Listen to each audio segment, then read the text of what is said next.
بسم اللہ الرحمن الرحیم۔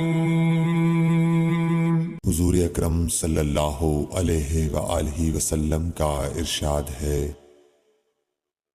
تمام اعمال کا دار و مدار نیت پر ہے، اور ہر عمل کا نتیجہ ہر انسان کو اس کی نیت کے مطابق ہی ملے گا۔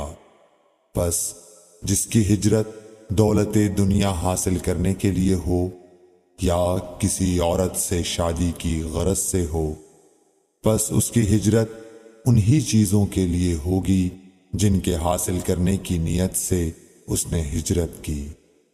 صحیح بخاری حدیث نمبر 1۔ حضور اکرم صلی اللہ علیہ وآلہ وسلم نے فرمایا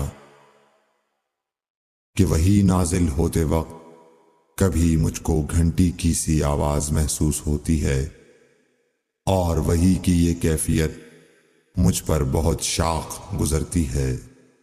جب یہ کیفیت ختم ہوتی ہے تو میرے دل و دماغ پر اس فرشتے کے ذریعے نازل شدہ وحی محفوظ ہو جاتی ہے، اور کسی وقت ایسا ہوتا ہے کہ فرشتہ بشکل انسان میرے پاس آتا ہے اور مجھ سے کلام کرتا ہے، پس میں اس کا کہا ہوا یاد رکھ لیتا ہوں۔